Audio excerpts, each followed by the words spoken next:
Assalamualaikum teman-teman, selamat berjumpa lagi dengan saya Abdul Rahman dan masih tetap di channel Abdul Rahman ya. Dan masih tetap juga mengupas tentang seputaran gangguan asam lambung dan anxiety psikosomatis. Nah, di season kali ini saya akan mencoba menyampaikan tentang salah satu sensasi yang paling ditakutkan sama para aslamer gitu teman-teman ya. Karena untuk orang-orang yang terkena gangguan asam lambung dan anxiety psikosomatis ini biasanya berbagai macam sensasi itu selalu dialami gitu teman-teman. Jadi setiap harinya itu kita itu seling berganti-ganti lah. Kadang sensasi hari ini begini, kadang sensasi besoknya begini, kadang seminggu sensasi ini bisa berganti lagi sensasi yang lainnya. Nah itu teman-teman ya. Dan ada dari berbagai macam sensasi tersebut, ada salah satu sensasi yang paling ditakuti sama orang-orang yang terkena gangguan asam lambung dan anxiety psikosomatis. Nah, sepengalaman saya itu sensasi yang paling ditakutkan itu kelayangan ya, kelayangan sama pusing gitu teman-teman ya. Jadi ketika kelayangannya takutnya berlebih atau pusingnya berlebih, nah itu jadi sehingga pusingnya itu ditakutkan kalau seandainya pusingnya atau kelayangannya berlebih itu bisa menyebabkan kita mendekati kematian atau bisa menyebabkan kita meninggal gitu teman-teman ya. Nah itu teman-teman ya. Dan bagi teman-teman yang sekarang sedang mengalami sensasi seperti itu, agar kalian paham, agar kalian bisa menanganinya dengan mudah. Karena untuk gangguan aslam ini kalau misalkan kitanya paham, kitanya mengerti, itu kita itu bisa menanganinya dengan mudah gitu teman-teman ya. Dan kemudian tidak mempunyai rasa takut gitu teman-teman ya. Nah makanya pahami saja gangguan ini. Nah biar kalian paham, tolong videonya ditonton sampai habis, jangan di skip ya teman-teman ya, biar kalian itu mudah paham dan mudah mengerti. Nah itu teman-teman ya. Nah bagi teman-teman yang baru bergabung, seperti biasa ya, iklan dulu ya. Bagi teman-teman yang baru bergabung, kalau seandainya kalian mau bertanya tentang seputaran gangguan asam lambung dan anxiety psikosomatis, alangkah baiknya kalian tonton dulu video-video saya yang sebelumnya. Karena untuk seputaran gangguan asam lambung dan anxiety psikosomatis, semuanya sudah saya share ya. Dari cerita saya yang terkena gangguan asam lambung dan anxiety psikosomatis, kemudian merasakan 1001 macam sensasi yang sangat nikmat sekali gitu teman-teman ya. Itu sudah saya share ya. Nah kemudian bagaimana cara menangani setiap sensasi itu juga sudah saya share gitu teman-teman ya. Makanya biar lebih paham, biar lebih detail, alangkah baiknya kalian tonton dulu video-video sebelumnya. Sesuaikan saja dengan kebutuhan kalian gitu teman-teman ya, karena di sana banyak sekali judulnya. Kemudian semuanya tentang seputaran asam lambung dan anxiety psikosomatis sudah saya bahas gitu teman-teman, termasuk judul yang kali ini gitu teman-teman ya, sudah dibahas di video-video sebelumnya. Nah itu teman-teman ya. Nah bagi teman-teman yang baru bergabung juga dimohon ya videonya itu di subscribe dulu, karena untuk subscribe itu tidak memerlukan biaya, tidak memerlukan pendaftaran. Jadi subscribe itu adalah hal yang sangat mudah sekali bagi teman-teman lakukan ya. Jadi teman-teman itu cukup memijit saja tulisan yang warna merah, tulisan subscribe. Biar kenapa? Jujur ya, biar videonya itu cepat berkembang dengan baik. Dan kalau seandainya videonya itu berkembang dengan baik, sudah barang tentu itu akan menambah semangat tersendiri buat saya untuk terus nge-share tentang seputaran gangguan asam lambung dan anxiety psikosomatis terhadap kalian. Kemudian jangan lupa juga yang lebih pentingnya, tekan juga tombol lonceng sama tombol like-nya ya, biar kalian itu dapat notifikasi atau pemberitahuan video saya yang terbaru. Karena saya itu akan terus nge-share tentang seputaran gangguan asam lambung dan anxiety psikosomatis ini terhadap kalian, dengan tujuan semoga saja videonya itu menjadi wasilah atau jalan keluar bagi kalian yang sedang mengalami gangguan aslam ini hingga membaik ya, apalagi sampai sembuh total. Amin ya rabbal alamin. Ya minimal hanya memberikan motivasi saja, atau lebih minimalnya lagi hanya sekedar menemani kalian yang sekarang sedang merasakan tidak nyamannya dari gangguan asam lambung dan anxiety psikosomatis. Nah itu teman-teman ya. Nah kembali lagi ke topik utama teman-teman ya. Untuk orang-orang yang terkena gangguan asam lambung dan anxiety psikosomatis, biasanya walaupun misalkan kita sudah tahu bahwa ini hanya sensasi saja, sering menanamkan dalam pikiran bahwa ini tidak berbahaya, karena memangnya tidak berbahaya gitu teman-teman ya. Tetapi kadang kalau misalkan datang kelayangan itu, kita itu malah menjadi ketakutan tersendiri gitu teman-teman. Karena kenapa? Karena takutnya itu kelayangannya itu berlebihan teman-teman ya. Takutnya itu pusingnya itu berlebihan, sehingga kelayangan dan pusing itu bisa menyebabkan kematian. Nah itu teman-teman, karena untuk orang yang terkena asam lambung dan anxiety psikosomatis lebih dominan takut dengan kematian teman-teman ya, tentang kematian diri sendiri gitu teman-teman, itu lebih dominannya. Nah pemicu-pemicunya kayak macam kelayangan, suka ditakutkan gitu teman-teman, karena kitanya belum paham karena ada yang ditakutkan. Nah itu teman-teman ya, takut mati gitu teman-teman ya. Nah, kalau seandainya kalian paham, teman-teman benar-benar paham, kalian tidak akan mengarah-arah ke sana, teman-teman ya, tidak akan mengarah-arah membayang-bayang, takut berlebihan kelayangannya, takut akan kematian. Nah, itu kalau misalnya kalian paham gitu, teman-teman ya. Nah, memang jujur ya, bagi saya juga waktu itu di ambang-ambang 90%, menginjak kesembuhannya itu di ambang 90%, semuanya sudah agak-agak nyaman, sudah bisa beraktivitas, sudah bisa bermain, sudah bisa ngobrol sama orang lain. Pokoknya semuanya sudah serba bisa, tetapi untuk kelayangan itu selalu hadir gitu ya, di ambang-ambang 90% itu kelayangan itu selalu hadir gitu, teman-teman. Dan ketika hadir itu justru kita itu menjadi takut kelayangannya itu atau rasa pusingnya itu menjadi berlebih, teman-teman ya. Sebab selalu tertanam dalam pikiran kita itu kalau seandainya kelayangannya berlebih, pusingnya berlebih, itu bisa menyebabkan kematian. Nah, itu teman-teman, padahal tidak gitu, teman-teman, karena memang tidak sih sebetulnya gitu, teman-teman ya. Nah, makanya ketika kalian sudah paham asal mulanya kelayangan dari mana sih sebetulnya, kalian tangani saja dulu itu. Selebihnya tidak berbahaya, apapun yang terjadi tidak berbahaya. Kalau misal kalian ini telat makan, ya sudah makan saja. Tetapi sudah makan juga suka ada kelayangan, suka ada pusing gitu, teman-teman ya. Itu kalian nggak usah dipikirkan, teman-teman ya. Tanamkan saja dalam pikiran bahwa kelayangan yang sekarang kalian rasakan itu tidak berbahaya sama sekali, karena memang tidak berbahaya sama sekali, teman-teman ya. Karena contoh ya, untuk kelayangan itu memang banyak sekali penyebabnya gitu, teman-teman. Bisa karena gula darah sedang turun gitu, teman-teman, atau bisa karena banyak pikiran. Sebab banyak pikiran itu bisa menguras energi dengan cepat. Akhirnya kebutuhan energi kita setiap harinya itu tidak terpenuhi. Yang namanya tidak terpenuhi sudah pasti keseimbangan tubuh terganggu gitu, teman-teman, atau aktivitas tubuh kita itu setiap harinya itu tidak maksimal gitu, teman-teman ya.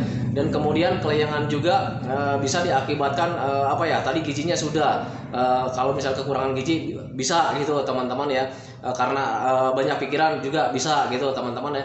Atau misalkan kalau misalkan kalian sekarang sudah makan, nah ketika makan itu hadir kelayangan, itu wajar juga, teman-teman ya. Kenapa seperti itu?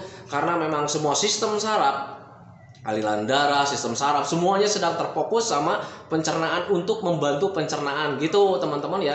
Ya otomatis kalau misalnya semuanya terfokus ke sini, ke pencernaan, otomatis di kepala itu menjadi tidak fokus gitu, teman-teman ya. Bekerjanya tidak maksimal, agak kelayangan, nggak apa-apa, wajar. Biasanya untuk orang-orang yang terkena gangguan asam lambung dan asam psikosomatis, ketika sudah makan itu biasanya kelayangan hadir, teman-teman, rasa tidak nyaman hadir. Kemudian kalau misalkan ada sebagian lagi yang selalu merasakan sering ngantuk gitu, teman-teman ya. Itu wajar, teman-teman ya. Itu wajar karena semuanya sedang terfokus ke pencernaan gitu, teman-teman. Nah, kalau misalkan dari kelayangan wajar, semuanya sedang terfokus ke pencernaan. Kemudian yang suka mengalami ketika sudah makan itu suka hadir rasa ngantuk, lemas, itu wajar juga, teman-teman, karena semua aliran darah sedang terfokus ke sini, yang akhirnya kita itu menjadi lemas, kemudian kayak macam ngantuk lah gitu, mau tidur. Nah, itu hal-hal yang wajar saja. Dan untuk mengetahui apakah itu hal yang wajar, coba ingat-ingat, teman-teman, apakah dulu juga sebelum terkena gangguan asam lambung dan anxiety psikosomatis, ketika sudah makan itu lemasnya suka hadir ya. Kemudian ngantuknya juga suka hadir gitu, teman-teman ya. Nah, itu wajar. Nah, sekarang itu kenapa kejadian-kejadian itu yang wajar-wajar itu menjadi ketakutan tersendiri buat teman-teman, karena kalian itu sekarang sedang benar-benar sensitif karena takut akan kematian gitu, teman-teman. Ada trauma tersendiri dengan yang namanya kelayangan dan pusing gitu, teman-teman ya. Karena untuk asam lambung dan anxiety psikosomatis, dulu ketika terjadinya kelayangannya, pusingnya seperti orang mau mati gitu, teman-teman ya. Nah, ketika sekarang kalian mengalami kelayangan, itu menjadi trauma tersendiri. Takutnya kelayangannya berlebihan, akhirnya mendekati kematian. Nah, itu teman-teman, itu yang harus kalian jauhi. Nah, itu jadi pahami saja bahwa kelayangan itu memang hal yang sangat wajar sekali bagi para gangguan asam lambung dan anxiety psikosomatis. Kenapa saya katakan wajar? Karena semuanya memang seperti itu. Jangankan kalian yang sekarang sedang terkena gangguan asam lambung, dulu juga sebelum terkena gangguan asam lambung. Jadi ketika kalian makan, sesudah makan itu pasti suka agak lemas, kemudian ngantuk, apa ya, kemudian agak kelayangan, tetapi waktu itu kelayangannya tidak kalian rasakan karena kalian waktu itu masih belajar masa bodoh gitu teman-teman. Jadi nilai sensitifnya tidak terlalu tinggi. Nah sekarang kelayangannya kalian terasakan karena kalian sekarang sedang benar-benar sensitif. Apapun yang hinggap dalam tubuh kita, apapun yang dialami oleh tubuh kita itu walaupun rasanya sedikit, itu menjadi hal yang sangat besar karena kitanya sedang sensitif. Nah itu teman-teman ya, jangankan untuk perasaan seperti itu ya, dulu saja ketika terkena gangguan asam lambung dan sensitif psikosomatis, ketika parah-parahnya, semilir angin saja yang berhembusnya lembut gitu teman-teman, kena sama kulit itu sangat terasa sekali teman-teman ya. Itu sensitif saya dulu gitu teman-teman. Nah makanya bagi teman-teman yang sama mengalami hal ke sana, kalian juga nggak usah khawatir, saya juga dulu ngalamin seperti itu. Nah gitu teman-teman, dan itu tidak berbahaya. Kita hanya cukup menyikapi saja, kita hanya berpikir wajar saja, karena memang sekarang kita itu sedang benar-benar sensitif gitu teman-teman ya. Nah jujur ya, untuk gangguan asam lambung dan sensitif psikosomatis ini memang ketika belum paham atau misalkan belum sembuh total gitu teman-teman ya, untuk sensasi-sensasi itu sangat agak sulit juga gitu memahaminya teman-teman, karena memang trauma kematian itu sangat besar teman-teman ya. Saya juga ngalamin seperti itu ya. Mengerti sih mengerti gitu, paham sih paham, tetapi ketika ada sensasi ya tetap aja gemeteran, takut ya teman-teman ya. Kadang hati suka kecut gitu teman-teman ya. Tetapi saya selalu ingatkan sama teman-teman biar kalian itu tidak terlalu lama lah mengalami tentang kecut hati itu gitu teman-teman. Jadi durasinya nggak terlalu panjang, dan kalau seandainya durasinya tidak terlalu panjang atau tidak terlalu sering, justru itu akan meningkatkan fase kalian untuk kesembuhan. Nah itu teman-teman, makanya saya selalu share tiap hari itu tujuannya memang seperti itu gitu. Jadi selalu mengingatkan sama teman-teman, setiap ada sensasi tonton video ini. Jadi iklan nih. Nah itu teman-teman ya, jadi setiap ada sensasi tonton video-video seperti ini biar kalian itu selalu teringatkan. Kemudian kalau selalu teringatkan itu menjadi ketenangan tersendiri gitu teman-teman. Dan kalau misalnya kalian tenang, insya Allah asam lambungnya tetap normal gitu teman-teman. Karena untuk tidak normalnya asam lambung itu dipicunya dari dua macam gitu teman-teman ya. Kalau misalkan bukan dari makanan ya dari pikiran juga gitu teman-teman. Karena untuk memicu asam lambung tidak normal itu bisa dari makanan yang tidak normal atau yang berlebihan atau yang tidak sehat, atau dari pikiran yang stres ya. Nah di pikiran stres ini bukan pikiran kalian menjadi gila, bukan teman-teman ya. Yang saya katakan stres itu kalian terlalu banyak berpikir gitu teman-teman ya. Karena untuk banyak berpikir itu ya otomatis ya semuanya itu menjadi tidak bekerja tidak bisa bekerja dengan porsinya gitu teman-teman ya.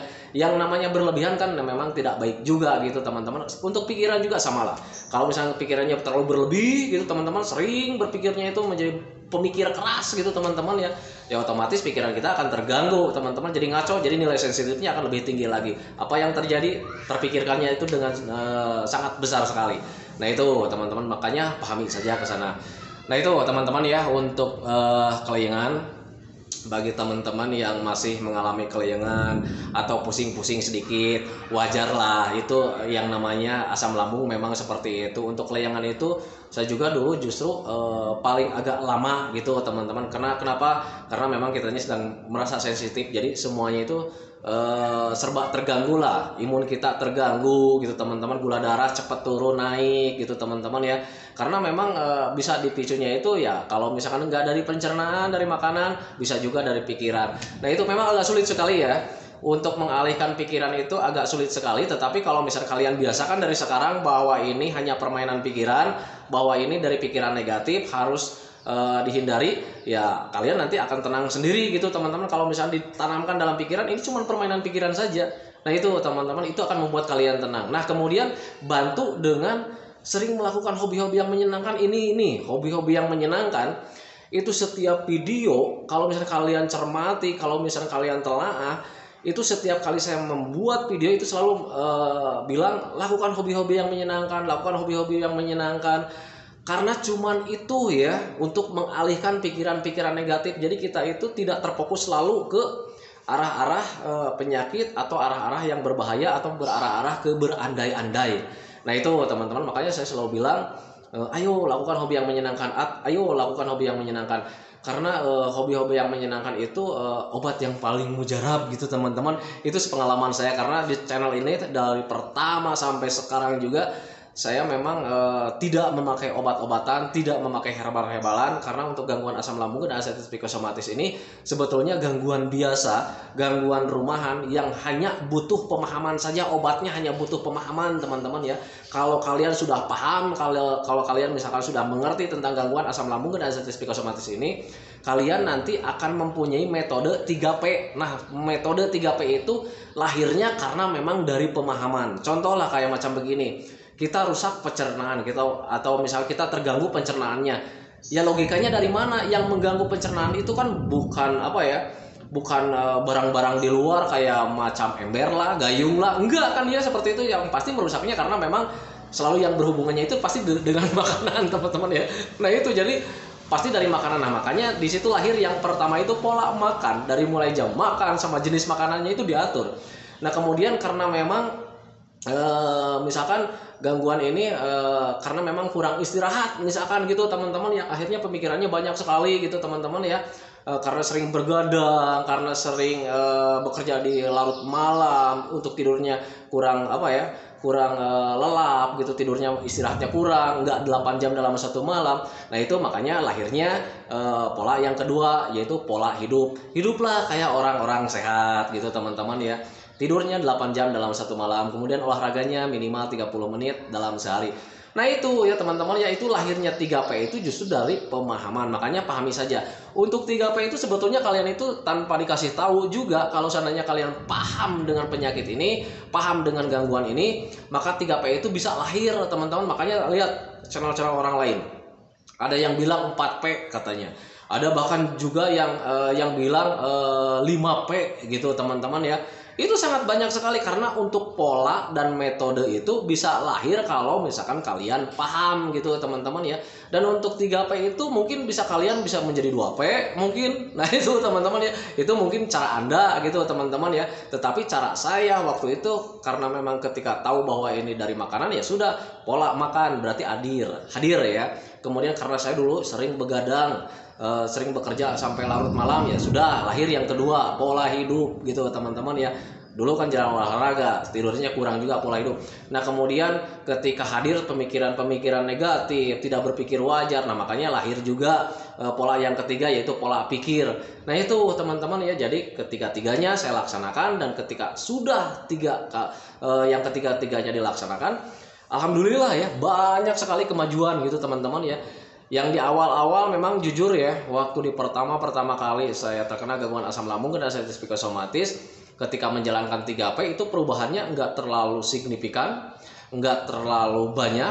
Kalau misalkan dilihat atau dinilai dari jumlah persentase, itu paling juga seminggunya itu cuma 5% atau 3% gitu teman-teman. Tetapi perubahan itu merupakan hal yang sangat besar buat saya, karena saya itu udah lama sekali menderitanya gitu teman-teman. Jadi ketika ada perubahan sedikit saja, itu merupakan hal yang sangat besar buat saya. Alhamdulillah ya Allah, saya bilang gitu ya, ini ternyata bisa memperbaiki saya.